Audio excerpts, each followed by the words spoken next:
The following presentation is brought to you by The Realm Network. Today on Mr. Media, I'll talk to comedian Paul Provenza, the man behind the Aristocrats movie, The Green Room on Showtime, and even the final season of Northern Exposure, is a judge in a TV writing competition that is offering $40,000 in hopes of encouraging positive atheist characters. Stick around. You need not be an atheist to enter.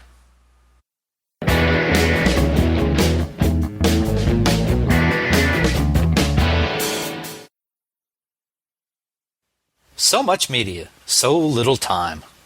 Who keeps track of it all? That would be me.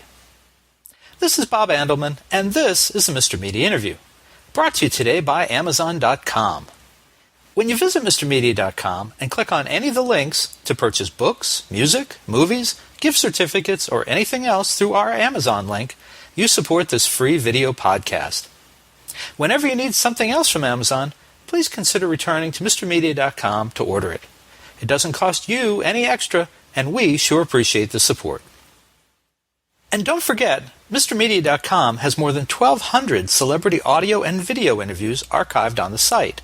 That's hundreds upon hundreds of hours free entertainment. Subscribe for free on MrMedia.com, and you'll instantly get an email every time a new interview is posted. You can also watch and subscribe to the show on YouTube, Vimeo, Dailymotion, the Realm Network, and Frequency.com.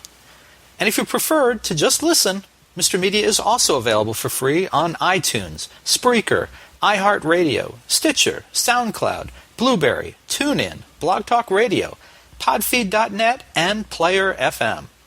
You can subscribe to any of those services and never miss another episode.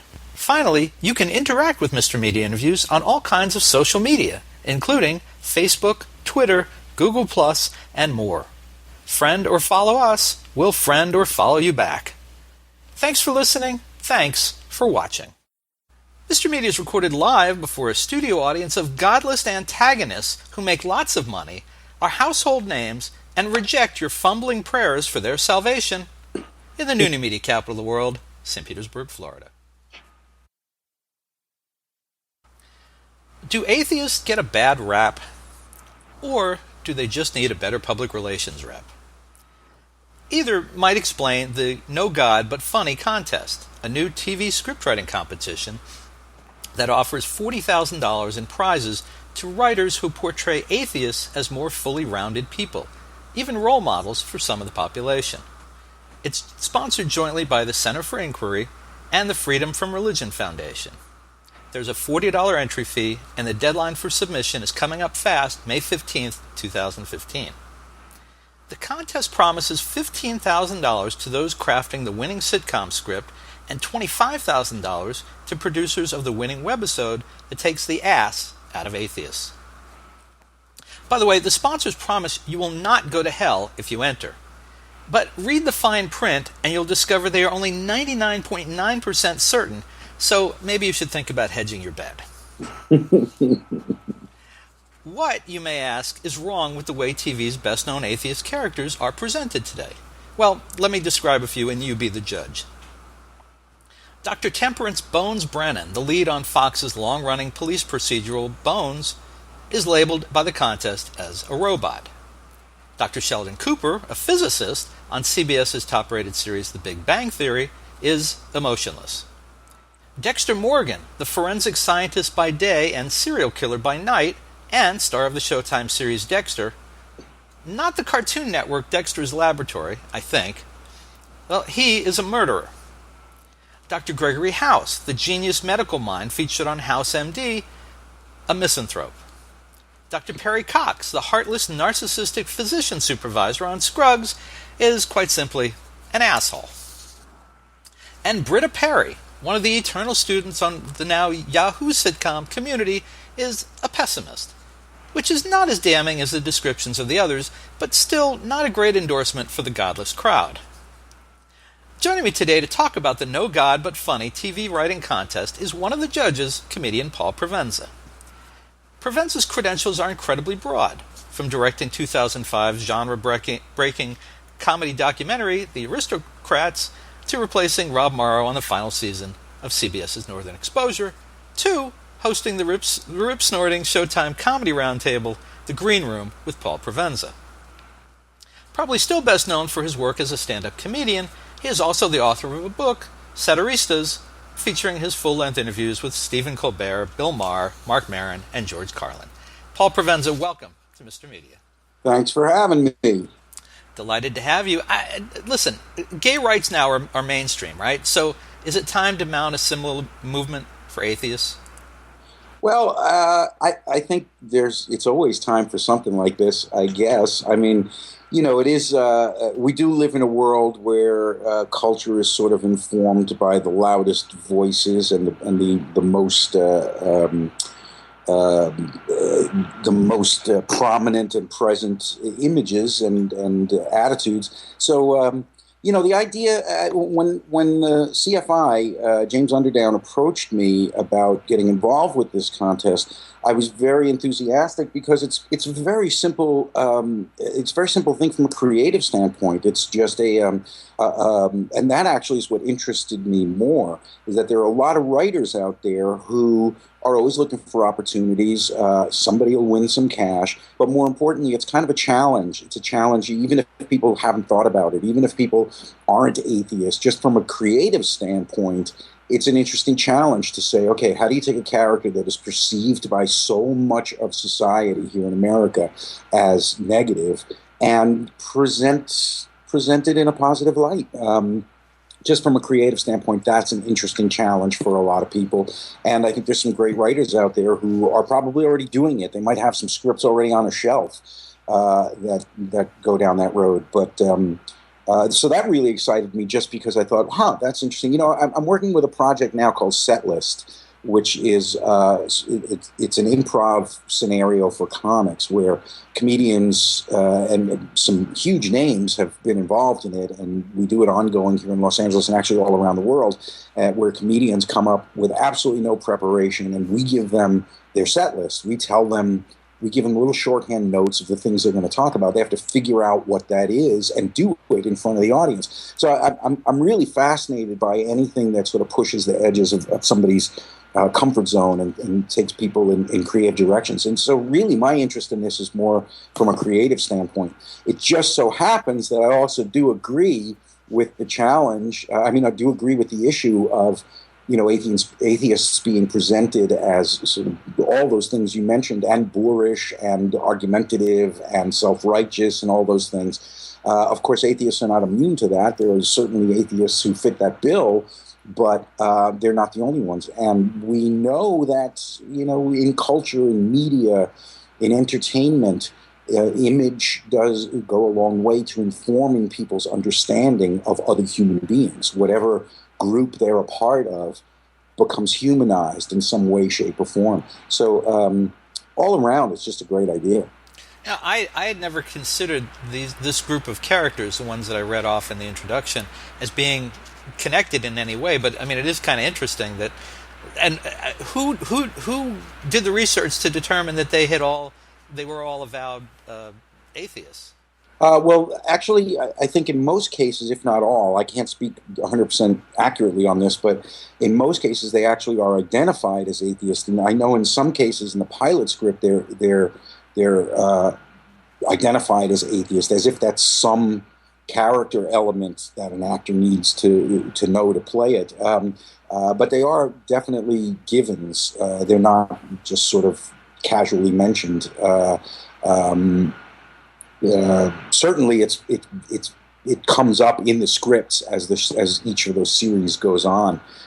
Sometimes in a negative light, sometimes in a positive light. Just because they have these negative characteristics doesn't mean that they necessarily are wrong about the way they're portraying atheism. But again, it's all about the humanizing of a group of people who believe a certain thing, or actually, to be honest and to be more accurate, don't believe a certain thing. That's the odd thing about atheists, is there's no what's the great adage is identifying as atheists is you don't identify normally by things you don't believe. You don't have somebody who's not collecting stamps is not a hobby. So that's an odd thing to begin with. So obviously it has some sort of cultural impact on the way people are identified.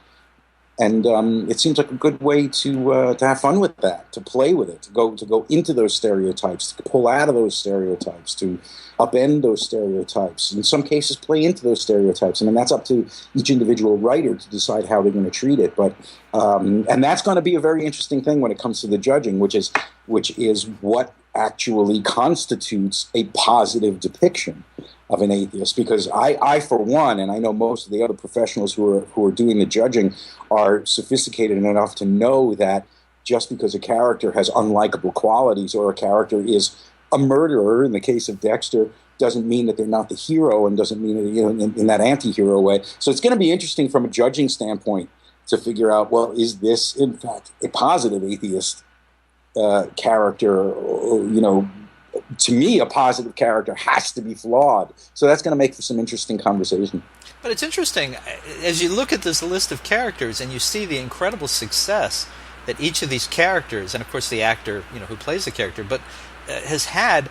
If I'm a screenwriter, if I'm a TV writer, I'm thinking, you know what? Maybe that's the element that's been missing in my unsold scripts. Maybe I need an atheist. Maybe I need a misanthropic atheist to take over my script and give it some character. Because wait, where did misanthropic come from? That's the whole point. That's exactly the reason why this competition is happening, because you automatically associated being atheist with being misanthropic. And that's successful characters on TV as being misanthropic. Well, see, that's the interesting thing again, is because all those characters that you spoke about before, they are, to a large degree, they do have a big streak, if not outright, of anti-hero in them. Again, heroes that are flawed in some way. That doesn't necessarily mean that they're negative characters, but we're more sophisticated in this day and age where our characters don't have to be white hat versus black hat. They can be complex. And that's what all these things have done. All those shows have done that. I mean, they're absolutely the people you're rooting for on the shows, largely. But the point is, why can't somebody be portrayed as an atheist who is not misanthropic, who is not angry or bitter or self-righteous? Why can't an atheist be depicted in a light that is, I won't even go so far as to say positive, I'll just say not negative. Even a neutral atheist character is something you don't see very often. You don't even see characters who, it's funny because you see a lot of gay characters that have no gay cliche characteristics. Will and Grace is a great example, and what they did in Will and Grace with gay characters was very interesting, because they had Eric McCormick playing a character who has no cliches of what people think a gay man is. But then his best friend, Sean Hayes, played by Sean Hayes, is just completely over-the-top cartoony. You kind of see the same thing a little bit in Modern Family, with the gay couple, where one is a little bit, neutral. You wouldn't necessarily identify them as gay out of a lineup, yet, his husband is tremendously flamboyant. So you get a lot of that kind of thing, where at least there's a contrast. That was what was interesting about Will and Grace, was that they chose to play the gay character, the gay lead character, with no cliche mannerisms or attitudes or anything. Which, of course, raises the other question of, well, but that's how a lot of gay people do act. A lot of human beings, a lot of human males are effeminate. So can you do one of those and say they're gay? Where do you, how do you work all that out? Which, again, is why I think this is a very interesting challenge for a writer.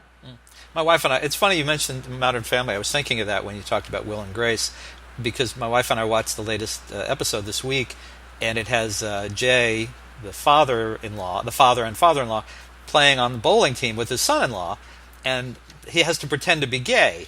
And I said, "Oh, this is a gay bowling league." It's a gay bowling league. So I said to my wife, it's interesting because you get the sense that he's become comfortable with having a gay son-in-law to the point where he's willing to pretend to be gay, because he seems to like his son-in-law more than his son, because his son-in-law doesn't flame all the time.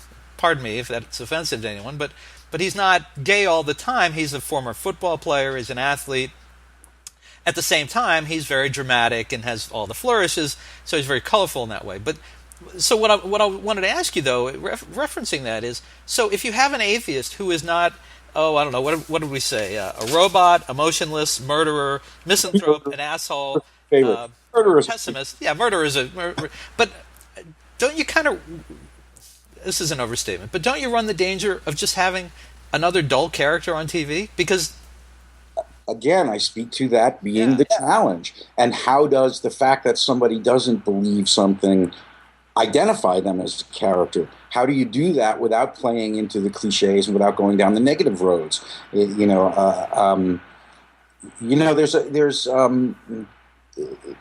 just interesting because just culturally, things like philanthropy and good works in general, in the vaguest term, has been sort of co-opted by religious organizations when there are, innumerable non-secular organizations, humanist organizations, specifically atheist organizations, whatever it is, unaffiliated with any sort of religious charity organizations that are doing all that kind of work all around the world. But, that's never associated with atheism because it's been good works has been co-opted by religion. And so I don't know, maybe there's something in that arena where somebody is doing the kind of work that is always dealt with, that is always associated with people of faith. And maybe there's a context where somebody is doing that kind of work but isn't of faith and is the fish out of water in that world, where they have to deal with the boorishness of proselytizing or, self-righteousness or all those sorts of things. As a writer, it's a fascinating exercise. How do you do a positive character that's not dull, uninteresting, all those things that you're asking? I think that's exactly the point of this competition is that most TV writing, let's be honest, or certainly in the sitcom arena, most TV writing is pretty lazy. When you're dealing with cliches, 90% of your heavy lifting as a writer is done. And that's just laziness. But when you're dealing with flipping a cliche, or you're dealing with sidestepping cliches, or going down a completely different road around a cliche, that's harder and it's more interesting, and it's just harder to do. So whoever wins the cash deserves it. Yeah, well, I was going to say, my concern is if I was having to read all the entries, as you and your fellow judges are, is that you're going to wind up with a lot of scripts about the guy who hosts C-SPAN's Book TV. It's going to be like, that is the impression that people have, and it's not true at all. I mean, I've spent a lot of time around the science community, the skeptic community, the reason community. A couple of years ago, I hosted the first Reason rally on the Washington Mall with a very eclectic mix of people involved. And whenever I'm in that kind of an environment that's about science, it's about reason, that's about rationalism, it's about humanism, the people are all so interesting and so compelling, and they don't agree on anything themselves. That's the other interesting thing about the label atheist, is that there is no consensus among atheists except for the fact that they've all chosen not to believe one of 7 billion trillion things. There is no consensus politically. There's no consensus culturally. There's no consensus ethnically. There's just no consensus. There is no consensus among atheists. It's just, that's like saying, okay, so all the people who don't beat dogs, they're all a particular type of person. What the hell does that mean? And those are the things that are interesting to deal with off the page when you're trying to put it on the page. When you're trying to do something around this world, it's really, really complicated because you're dealing with negative space. This is just somebody who doesn't believe something. The misconception that a lot of people have about what atheism is that there's some sort of definitive, we know what it is, or we know there's no God. When really, that's just a drive-by. That's the shorthand that atheists use. I don't believe in God is how I generally put it. I don't say there is no God. I'm pretty sure there isn't. But I try not to be lazy in my vernacular, and I say I don't believe in God, because it's not about being definitive. It's not about, science does not say we have all the answers. Atheists do not say we know what's right and what's wrong.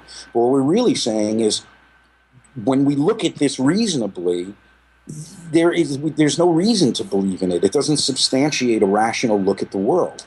And really, again, this is a bit of a common notion. We're all atheists with 700 other deities that have come and gone in human history. I just believe one less than you do, than someone else might. But how many people believe in Mithra? How many people believe in Horus? How many people worship Thor? They're all atheists when it comes to those particular deities. We just say, the same way with any other deity you can come up with. Let's not leave out the Force and Wicca and the Force. Actually, if there's anything I believe in, the best shot. There you go. So let me ask you this: before the internet, it seems to me, and I apologize if I'm getting her name wrong, because I hadn't even thought to just double check before we started. But it seemed to me, before the internet, the best known atheist was Madalyn Murray O'Hair. Well, she was certainly the most politicized, right. and founded the American Atheists Society, which is, probably the first time that I think it was probably the first organization that got any sort of attention or strength, and she fought very hard, mostly for ideals like separation of church and state, which is, I think you can be a very religious person and understand that church and state separation protects your religion. That's the irony of all the arguments about church and state is which I don't understand why they exist. It's simply illegal. But that is also to protect the rights of the religious. Separating the government from religion so hard and fast means that the government can never impose itself on a religion. Of course, that becomes a shade of gray when you get into parsing things like, Hobby Lobby scenarios and all that. But those are the complexities of living in a statist world. So who in this internet age is the face, or who are the faces of modern atheism that most people would recognize if they knew, or that? Well, first and foremost, I think there's the Four Horsemen, which is Sam Harris, Richard Dawkins, Christopher Hitchens, no longer with us, and I forget who the fourth is. I'm gonna get loose. I'm gonna have to start believing in God now, because I'm gonna be drummed out of my disbelief. But I think it's Dan. Is it Daniel Dennett? I don't remember. Anyway, it tends to be scientists like a Richard Dawkins. Richard Dawkins is a very complicated character, because people have thrown their prejudices against atheists onto or against non-believers onto Richard Dawkins as being strident, as being boorish, as being argumentative, all those kinds of things. But he's put himself in that position. He's put himself in the place to be the guy who takes, who throws himself on all the grenades, to have the arguments. Bill Nye is another one who does that. I guess because he's not as academically prominent. I don't mean to minimize his academics, but he's not teaching at Cambridge. He's a little bit, he does the same kind of work, has been lately, but he's a little bit more of an easygoing cat, and ultimately it all boils down to personalities. But I mean, the Mythbusters guys, I can't speak for all of them, but I know that Adam Savage is a certainly a great face in the movement. Penn Jillette, who is also a very polarizing character, just in general, but very well spoken and very respectful of other people and other people's beliefs, even though he, can be very strong about not accepting them for himself. He's done some beautiful writing on the subject. Do we know where a guy like Stephen Hawking falls in this? Is he a religious man? Is he you would think, knowing as much as he does, that perhaps he's considered the possibility that there is or is not a God. Well, haven't we all, really? I can't speak for Stephen Hawking, and I don't recall, it just never dawned on me to look. So I can't speak for Stephen Hawking, but I will say that, the overwhelming majority of people in the sciences, particularly on the cutting edges of science, tend to be atheists. And, a lot of people conflate belief with Albert Einstein's statements about, God doesn't play dice with the universe. He has several references to God and whatever. But he also has publicly stated that he uses the term metaphorically, But for the most part, the science community is overwhelmingly disbelieving. Should we infer from your involvement in the contest and the conversation that we're having that you are an atheist? I just feel like I should ask you outright. Yes, I am. I am atheist, and it's very confusing to me. It's very confusing to me why it's even an issue. I mean, it's like it's like getting angry at somebody who's eating chocolate ice cream because you like vanilla ice cream. This is the other irony about atheism. Or the way atheism is perceived is that atheists have no problem with people believing whatever they want to believe. I'm talking about the politics of it now, but when that gets into science education, when it gets into public policy, when it drives law and court decisions, then we all pay a price for it, even the most religious among us. So I just don't, I don't get what that's about. I mean, like I said, I may as well be identified as somebody who doesn't believe in the Easter Bunny. And? Do you believe in the Easter Bunny, Paul? What if I did believe in the Easter Bunny? I didn't believe in God, but I actually thought it was the Easter Bunny running everything. There'd be a lot more chocolate in my life. I wouldn't have any trouble buying that, actually. I mean, the Easter Bunny doesn't show up in any of the religious literature. He's just kind of a mascot for a movement. Yeah. I could believe that the Easter Bunny is real. Exactly. Well, there is no difference between what we know about the Easter Bunny and what we know about God. There's no difference. And that's you mentioned other prominent faces, although he doesn't want to be necessarily identified as an atheist entertainer. Tim Minchin is listen to his music. It's brilliant. And he does a great piece called Storm, which is more about reason and skepticism, healthy skepticism, than it is about atheism. But it kind of is it's all in the same line. Wait, where was I going with that? I totally forgot. You're talking about his music, and he didn't want to be. And he talks a lot about how you unless we all agree on something like reason, which since it became a cultural force, since it became an intellectual idea that grabbed hold around the world, I mean, it's just given us so much knowledge, understanding, more questions than ever, but a reason to believe or not believe something. And Tim talks about how when you have arguments that aren't based on reason, or when you have conversations where something is just not based on reason, there's no way in. There's no way in to have a conversation that can move forward because you're no longer on the same planet, So, I have a friend his name is Azhar Ushman, and he's a comedian, and he's a practicing Muslim. And we talk all the time about religion, about politics, about the state of the world. And what's so fascinating to me is that he is a devout Muslim, practicing Muslim, is convinced that someday he can convert me to Islam. And the funny thing is that we come at it from 180 degrees, but we end up in the middle all the time. The two of us want the same world. We both want the exact same kind of world. We want a world that's full of respect. We want a world that's driven by love as opposed to fear.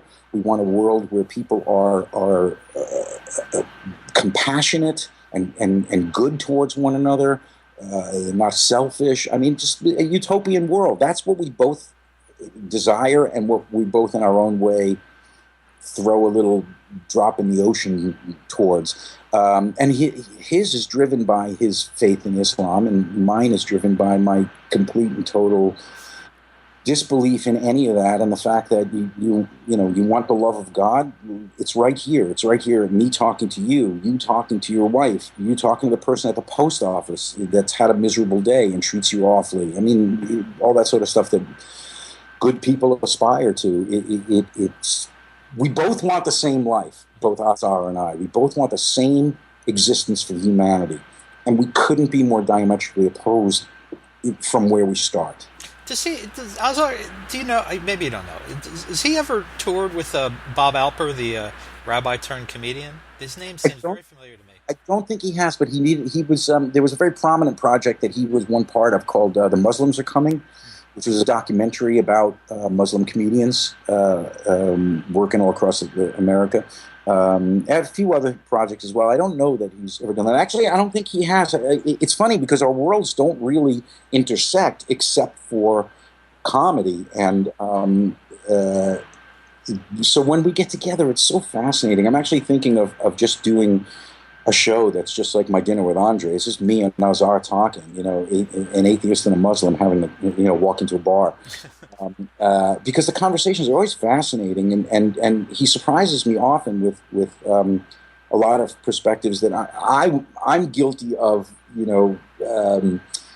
casting cliches upon him, and being ignorant of so much that I thought I understood.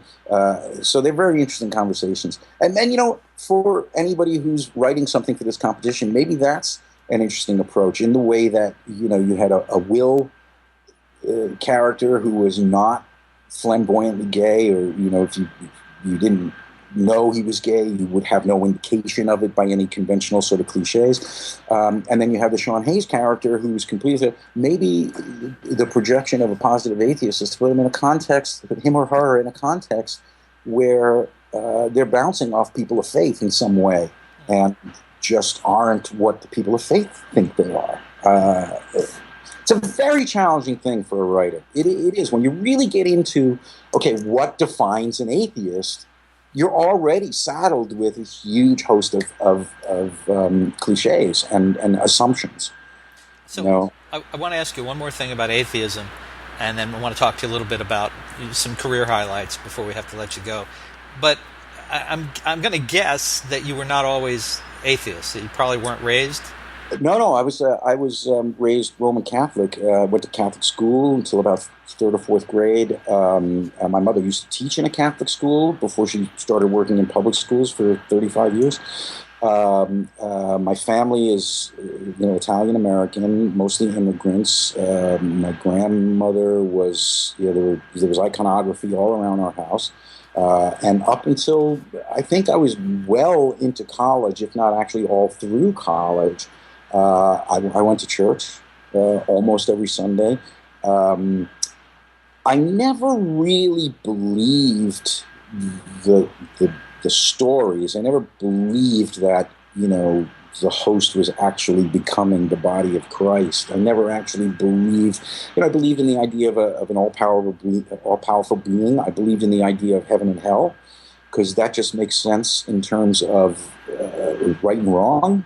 It seems like, well, right is rewarded and wrong is punished, so that kind of naturally flowed.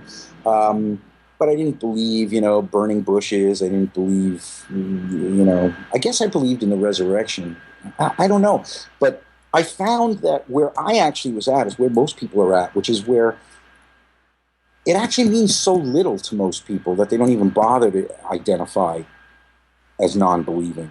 That I have a friend who steadfastly maintains that if you push most people who claim to be religious or identify with a religion, and it's generally your upbringing. It was Jim Jeffries says, I was Catholic. He goes, when I was Catholic, he goes, well, basically my parents told me I was Catholic, so I'm Catholic.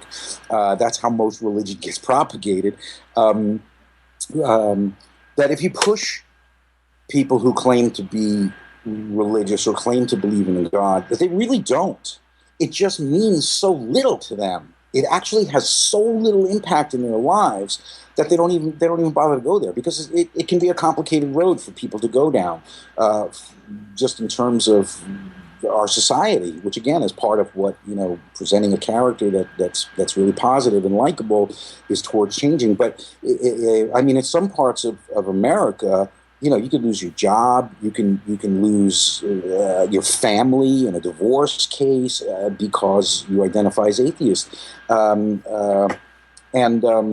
But the truth is that this friend of mine maintains that most people, if you push them, no, I don't really believe that the host turns into Jesus Christ. It's a miracle every time I go put that in my mouth. They don't really believe in walking on water, and they don't really believe most of that stuff. But it actually really, truly means so little that they don't even bother going there and saying, you know what, I don't believe in this stuff. They just accept it because it's like being a member of the Rotary Club. But in your life, was there a key event or something that caused you to go from being, going to being Catholic to being outwardly atheist, as opposed to just being like most people who were just like, yeah, whatever, live and Well, live. I always sort of, from early adulthood on, I kind of lived atheist, but I never saw it as an identity. And again, we're talking about, the late 70s. We're talking about a very different time in terms of what all this stuff meant. And I never thought about it, and I never really... I guess I didn't realize that it could be an identity. It's like saying, it's like, no, I wasn't in the Boy Scouts. That's not an identity, So I never thought about it that way. But ideologically, I guess, I was there. It just happened naturally. I studied a lot of sciences. Education was very, very important in my family.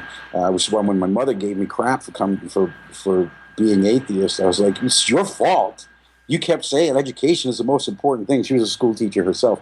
You kept saying education. I go, that's what happens. But so that was just sort of natural, and I didn't fall prey to a lot of the other forces that make people religious or identify as religious.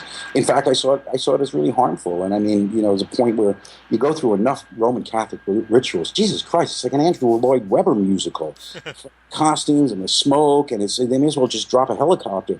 It's just theater, and that became very clear to me too. And also, I was also studying theater and doing theater and all those things, and just like I was like, this is a show, and it just became very clear to me that everybody in it was just acting a part.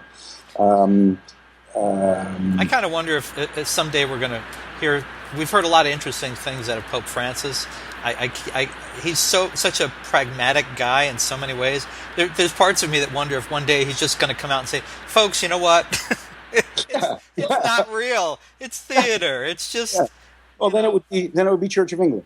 Well, which is like, if you want to be a member of Church of England, it's like AAA. You don't have to go to any meetings. Nobody cares. But well, yeah, that's another thing, is that, I think that's just he's just a plush toy. He is to the church, and Mother Teresa was as well, to the church what Mickey Mouse was to Disneyland. It's just a toy, because policy hasn't changed. There's still rampant abuse. There's still corruption, and look at the history of the Roman.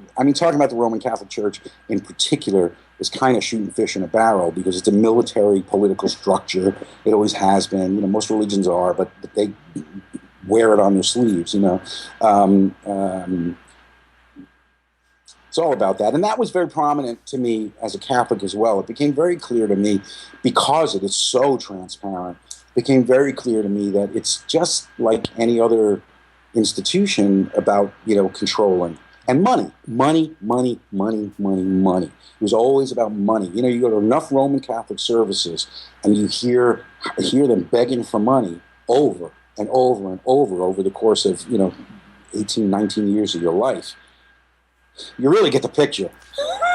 Listen, that's what turned me off to. I was raised Jewish, and as a teen, reached that point where I'm just about to have my bar mitzvah, and the temple, these people would call all the time saying, "We need more money." And I said, "Well, my parents aren't home." "Well, you tell them they need to send more money. We need more money. You're not going to be able to be bar mitzvah because you're not sending enough money." I was just like, I was so offended. I thought, wait a minute, all the stuff that you're teaching us on Tuesdays or Wednesdays and Sundays, or Wednesdays and Saturdays, I guess it was, all that is just baloney. You just want money. I mean, that was, and I actually confronted one of these people on the phone.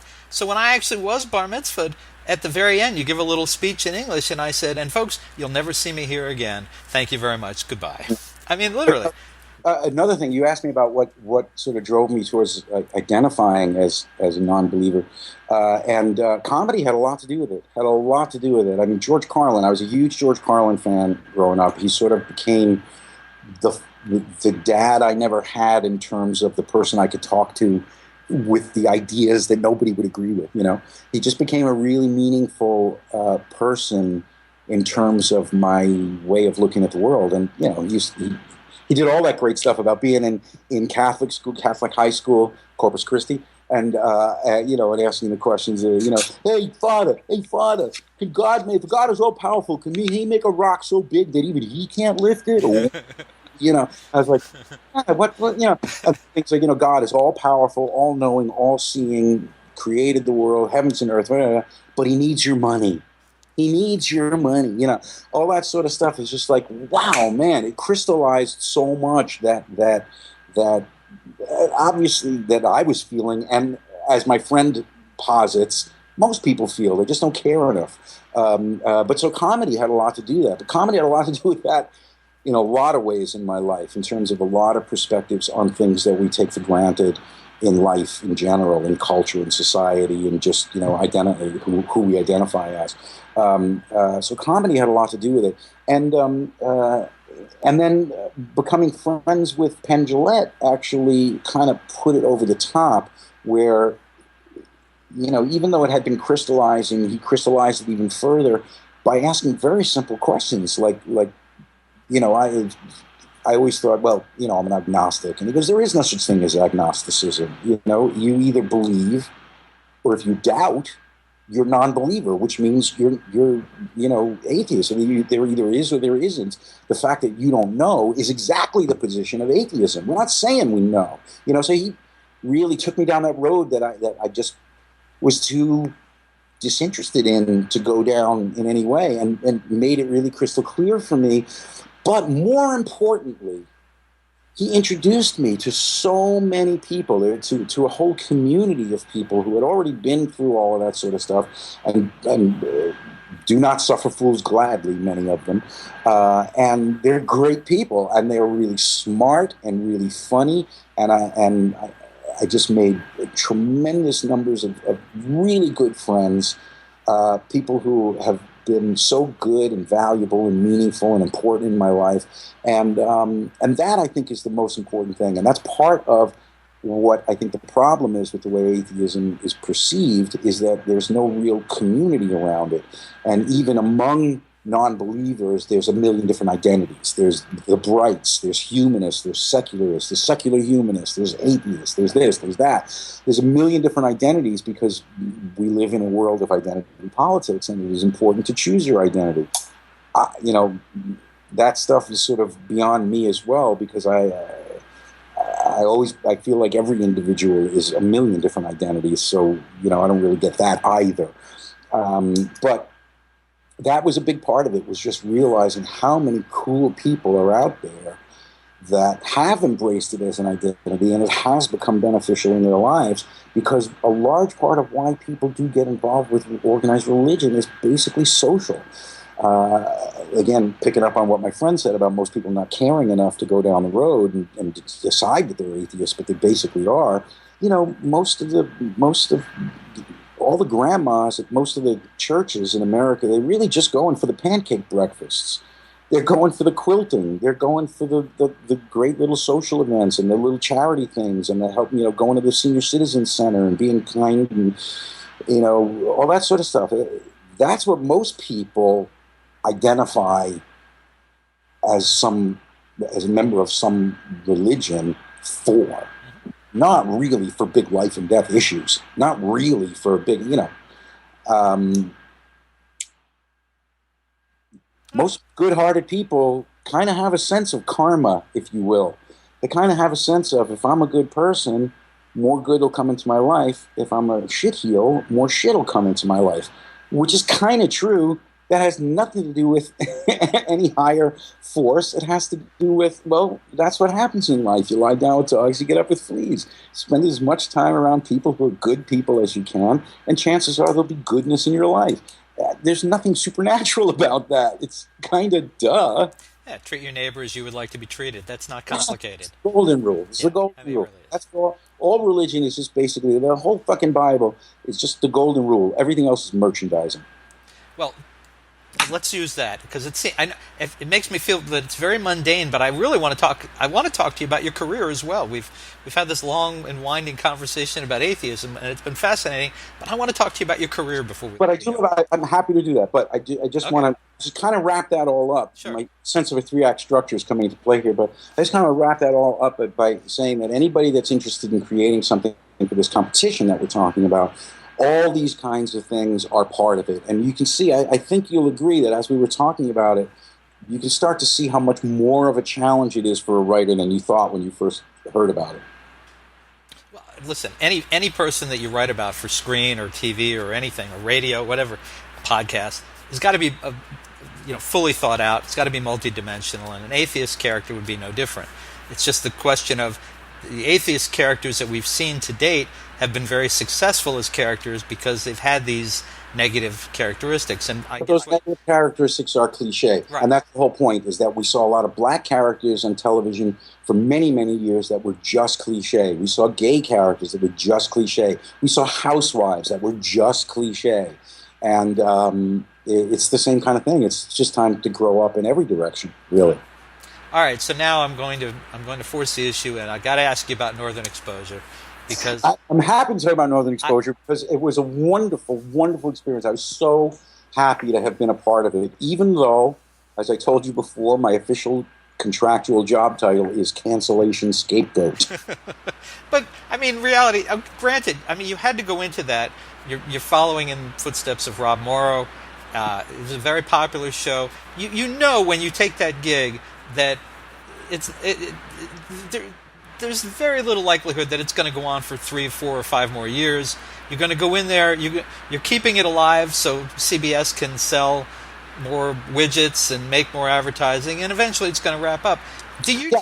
Actually, it was even clearer to me than that because the show was already in its 5th season, and for any show that's deficit financed, meaning the license fee for the show is less than the production budget.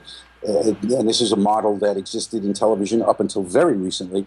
It's all about hitting the 100-episode mark. And then after 100 episodes, you go into syndication. And that's where the money is. But what people don't realize is that if you do 120 episodes, you don't get 20 times what each episode is worth at 100 episodes. You're actually minimizing the value of each episode the more episodes you make. And so I knew that the show wasn't going to go on much longer just from being in the business. I knew that. So do you take a gig like that knowing that it's got a limited shelf span at that point? In show business, you take any gig. Okay, well, any gig. It just so happens, though, that was a gig that I really, really wanted to do because it was a wonderful show. It was a wonderful, heartfelt, interesting, complicated, quirky, unpredictable show. And it was, I think, for its time, it may have been, if not the best written show on television, certainly one of the top handful. Well, that, and I think Hill Street Blues, I think, was the same era. There was some unique stuff going, just like we're in an incredible era for TV now, I think we're in an era that we've never seen. I think TV makes movies look like the crap they are now. I would much rather watch a Breaking Bad than anything coming out of a major studio today. Without doubt. Oh my God, the world is upside down in terms of how good television is. When people talk about how much crap there is on television, it's like, I don't know what you're landing on, but because I don't have enough time to watch how much great stuff's happening on television now. It's crazy. But so did you take that gig because you knew? I mean, I appreciate that you love the show. I love the show as well, and I think it was just as lovable with you in it as it was before. My question is, do you take that because at that point, correct me if I'm wrong, at that point you're a very successful stand-up, you're making inroads there, but you know at that time in Hollywood, that's a great jumping off point to get a TV show. Do you take it because it's going to put you in front of casting agents and network people, and even if it's short-lived, you're going to make an impression and have the opportunity maybe to do other stuff? Yes, you do that all the time. Whenever a TV gig comes along, you do all that math in your head. But for me, that's not what it was. For me, it really was a show that, I remember actually saying to my agents at the time, about 6 months before I got that gig, I remember saying, what I really want is a show like Northern Exposure. I want to do something that's like that. I want to do something that's like, I don't even care how successful it is. I just want to do something that's interesting, even if it's a small little thing. That's the kind of stuff I want to do. So that really was what drove my passion on that. But you also have to understand, I have a wacky history with that show, because when the show first cast, I tested the show when Rob Morrow got the role. And then a few years later, Rob Morrow was talking about leaving the show. He wanted to renegotiate his contract, et cetera, et cetera, et cetera. And the network was like, we're not breaking top of show. We're not giving you more money to pay him. So if you want to pay him more money, you got to pay for it yourself. So the producers started recasting for someone to take over from Rob Morrow in the event that they couldn't arrive at some compromise. And I was in the box again. It was a whole different set of producers, but I was in the box again. Then he got an Emmy nomination, and the network said, you know what? We don't want to change horses in midstream. You got an Emmy nod. We'll pay the difference. So they brought him back again, and then the third time was when he was leaving the show, and I got the part that replaced his character on the show. So my history with this show goes way, way back, and with all different producers, all different showrunners at each various time. But from the moment I read that script, as just an hour before the show was cast, I was like, this is great TV writing. I fell in love with it. I loved the show. And you know what amazes me? I'm thinking about of all the actors and actresses who were on that show whose careers have gone on since then. I would have bet you when that was going on that Janine Turner would be back over and over again in other shows. I just thought she was cute as a button. She was just adorable. And yet, she's off doing right-wing conservative radio now. But everyone else, I mean, the guy, Chris in the Morning, has been on everything. He's the voice of Applebee's. He's on Sex and the City. Yeah, he's great. He's so funny and a very warm, genuine, authentic guy as well. But, you can't take personalities out of there. Some people go bipolar. It doesn't, I mean, from an objective industry standpoint, yes, everybody that was on a show of that caliber, could go on to whatever careers they really wanted. But you can't take out of the equation that individuals do crazy things and are who they are. John Cullum, it's interesting because John Cullum he went back to where he was before he did the show, which was killing, doing brilliant, beautiful work in theater. Yeah. And I can't remember the fellow's name who owned pretty much the whole town. He's been on Anger Management for 100 episodes with Charlie Sheen. Older guy. It's Barry Corbin? Barry Corbin. No, yeah, Barry Corbin. The sheriff. He was the sheriff on Northern Exposure. No, I'm thinking of the guy who owned the radio station, the guy who owned the town, basically. Yeah, it was Barry Corbin, yeah. Barry Corbin? Okay. I think. I can't remember, but, he's everywhere. Morrow wound up back on CBS with Numbers for, 7 seasons. Yeah, but Morrow did, he did a Bruce Beresford film, he did Quiz Show, he did a bunch of decent, films. And again, it's such a crazy business. There are no guarantees. There's no pathway. I mean, it's like even when you hit the lottery, it doesn't necessarily carry. It's just a crazy business. It's a crazy world. And, taste changed. It's crazy. That also, by the way, it helps being an atheist in that context as well, because when you believe in any of that kind of stuff, when you let go of this sense of preordained kind of positive negative way of living, it's just it's random. It's random. It is random. Even when 25 flips of the coin come up heads, the 26 could kill you. Now, could anyone but a couple of atheists have produced and lived through the Aristocrats? Yeah, it has nothing to do with belief in anything except creativity. It's all that is, creativity, which actually is, I think art is art can be really transcendent. And I know it's funny to use the word transcendent in any conversation about the Aristocrats, but I just think human creativity and invention can be transcendent. That's what drove that. Certainly not everybody in the movie is atheist. I have no idea who in the movie is a non-believer. I have no clue. But I do think that being atheist comes from being the kind of person who looks at creativity or looks at things without falling prey to, ooh, that's a dirty word, or that's a bad concept, or that's an awful thing to talk about.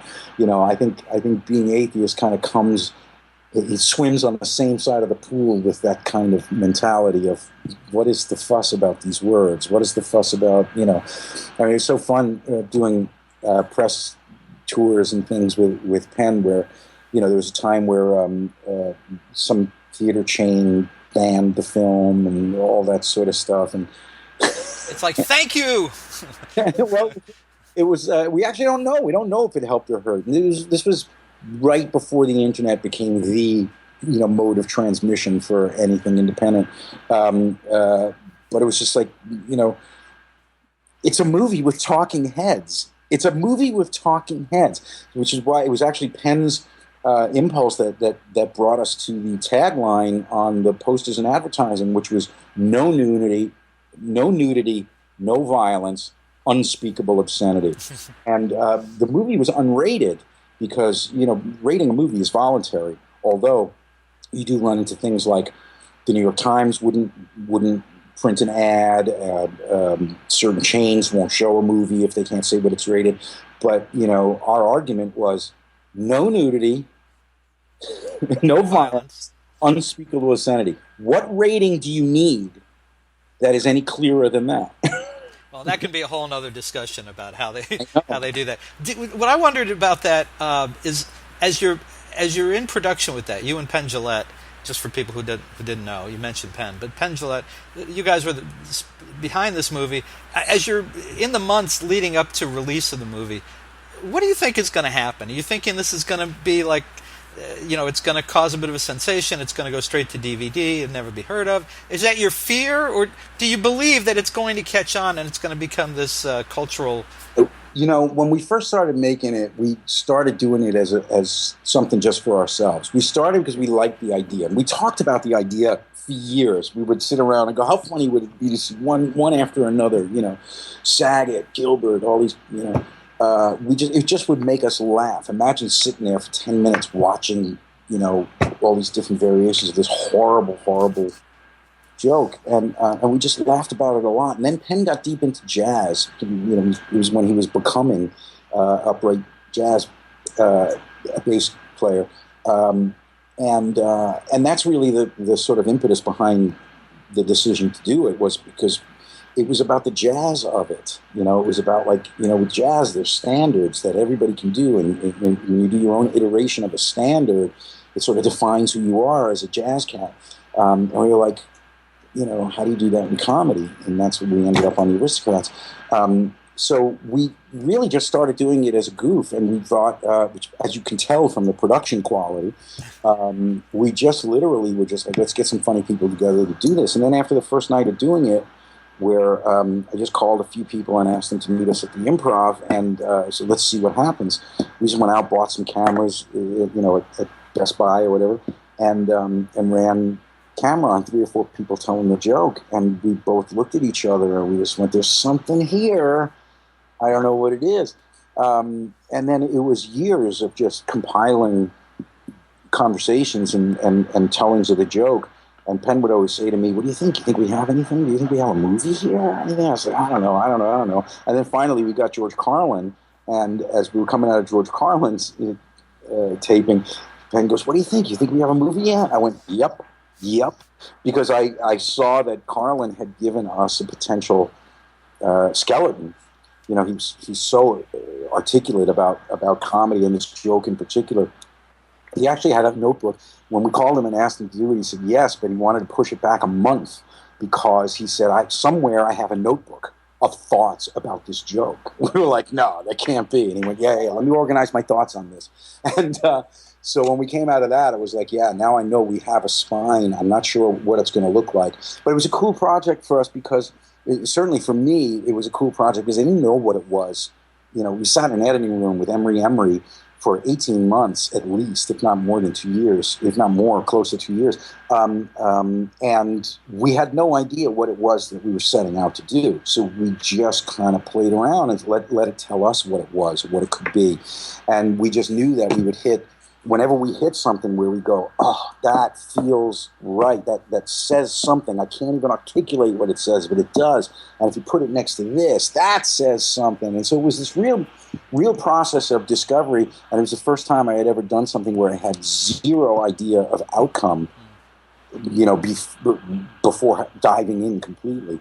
So it was pretty cool like that. So when when we showed the people at Sundance this picture, and they kind of went nuts over it, we were like, this is interesting. And then we screened it at Sundance, and the writing on it and the attention the press got, and it was exciting because we didn't think that people would get the stuff that they were getting. You know, we thought that it would just be about how funny it was or how vile it was or whatever. But people were really talking about it as a work of art and literature almost. And in fact, I have an essay somewhere with somebody, like a real academic essay in the world of documentary filmmaking about how it impacted the conventional notions and structures of documentary. And I mean, it footnotes, you know, Eisenstein, and I mean, it's crazy. And Penn and I would read this stuff and howl. We're like, "Can you believe this?" You know? So it was great fun, and we were very excited because it's really just a fun movie. And we even said this in the early screenings when we did Q&As. We even said, it's like, you know, we really think of this movie as a love story because it's what it is. It's like people loving their talent, loving their craft, loving being with other people in that environment, in that context. And we actually do think it's a feel-good movie. Well, I got to tell you, as a footnote to this whole thing, I looked on Netflix today. I wanted to see where it was on Netflix. And you can't download it. You have to get it as a disc. But it's legally uploaded everywhere. Yeah, of course. But what was interesting was it shows up as there's the Aristocrats, and underneath it is the Aristocats. And I looked. I thought I clearly typed the R, Aristocrats. Why it brought up both? Which I love the Aristocats as a child, but I just thought, wow, that's just I don't know how to explain that. You heard a couple of good stories about that. Somebody from Blockbuster told us that occasionally the DVD from Aristocats and Aristocrats would go in the wrong box. That's always very entertaining to think about. But I spoke to a theater manager in Florida, and he told me this story about they were running the Aristocrats, and this family came with their 2 kids. I know it sounds like I'm setting it up, right? But they came with, their 2, like 8 and 7 or 7 and 9, whatever kids. And they stayed for like 40 minutes. They left, and I thought, man, that is some faith in Disney. Oh my God. You're sitting there with Gilbert going, and the punching and the fist. Oh, no, I'm telling you, these cats are going to start singing any second now. Yeah. it was always fun to go to screenings and see where people's breaking points were. I remember it was at one screening. I was about 3/4 of the way through the movie. I don't remember exactly what was happening on screen, but all of a sudden you just hear a hand hit an arm rest. Just go, that's it, and this grabs her husband or boyfriend and drags him out, and they storm out of the movie theater. And the rest of the movie was absolutely hilarious because the whole audience was thinking, what straw particular camel's back at that point where, it's so funny. That's great. But the cool thing, one of the things that I really love about the movie, and again, this was not intended because how can you? Nothing was really, we just didn't know what we were doing. It just kind of happened.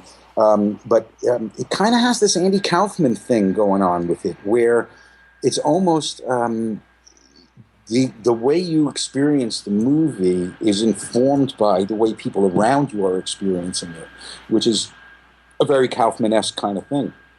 And that's why it loses a little something by just sitting at home, a couple of people watching it. It really does make a difference when there's at least a dozen or so people around you, because the way other people react is a whole other level of the movie. I've never enjoyed a horror movie as much as I have when I've been in an audience, entirely a black audience. And a comedy film, same kind of thing. And I saw Andy Kaufman live twice in Miami back in 78, 79. Oh, yeah. And I know exactly what you're saying, because when he first starts, it's like pin drop silence. And you're kind of looking around. Is anybody else laughing at this? Is anyone? Oh, this one's laughing.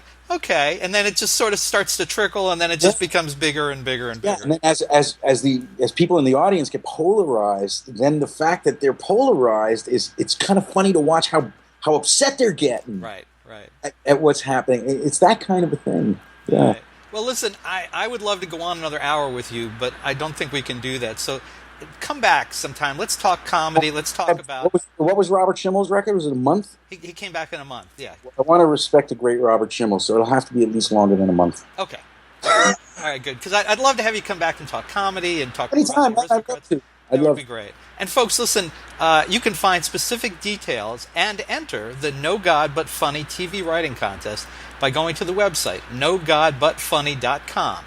The deadline is May 15th, 2015. So if you're seeing this in 2016, you could check. Maybe they do it again. But hey, who knows? It might be on the air by then. There you go. And Paul, how can people catch up with you on your latest projects? Follow me on Twitter at Paul Provenza. On Facebook, I'm a little more sporadic on Facebook. And just stop by the house. I got coffee on the pot. Stop by the house. Okay, that's a first. 1,000 interviews. It's the first guest who said stop by the house. That'll be interesting to see how that goes. I'm so irrelevant. There's no danger. I don't know. I'd come by just to hear another Aristocrat story. I'm tough. I argue with Muslims. Hey, Paul Provenza, thank you so much for being a guest of Mr. Thanks for having me. Man.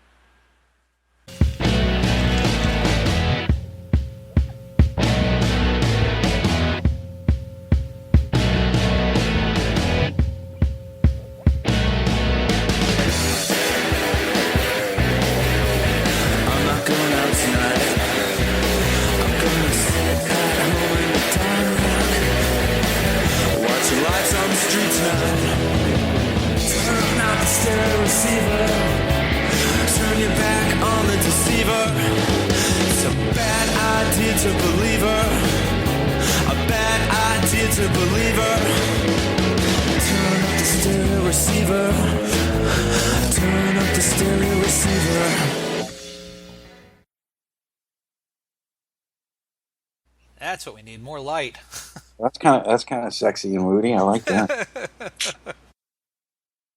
Yeah, that was fun to be a part of. Yeah. Although my official contractual title is Cancellation Scapegoat. Hi, this is Buzz Burbank in the Buzz Burbank Newsroom, preparing for you another Buzz Burbank News and Comment. Do you like good stories?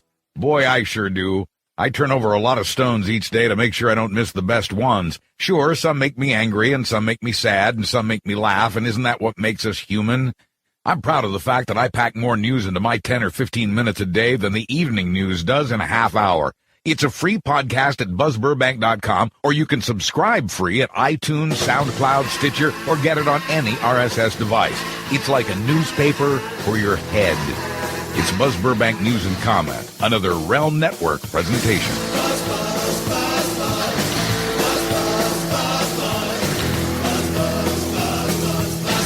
Weekday mornings right here on the Realm Network. Ladies and gentlemen, children of all ages, welcome to the George and Tony Entertainment Show. Prepare for awesome mediocrity. We're the Cousin Oliver of the Realm Network. I'm George. And I'm Tony. And we're a weekly family-friendly podcast about pop culture. From our point of view. At realmnetwork.com, the George and Tony Entertainment Show from the Realm Network.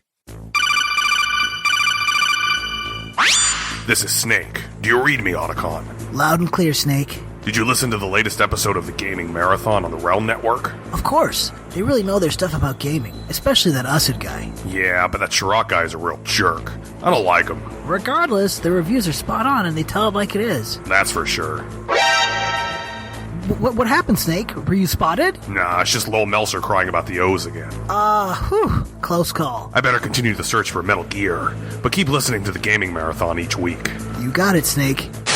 New every Monday afternoon right here on the Realm Network. It's the Mark and Lowell Show. Hi, this is Mark. And this is Lowell. And if you're fans of Don and Mike, you may know who we are. Our number one interns. You've met them on the show. They're the guys that ate all the junk, and they were outside with each other holding hands with a sign that said that they loved each other wearing the dunce caps. And what you may not know is that we started out as fans back in their WAVA days. Hi, Don and Mike. It's Mark and Lowell. Oh, yeah. Hey, these are two guys that we once actually called them our proteges, didn't we? And now we have our own show, so we want you to give it a shot. Just check us out at the Realm Network, realmnetwork.com, or you can go to markandlowell.com.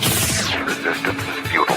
It's the Mark and Lowell Show. Every Tuesday and Thursday evenings right here on the Realm Network. And catch the Poor Premium Show Friday nights.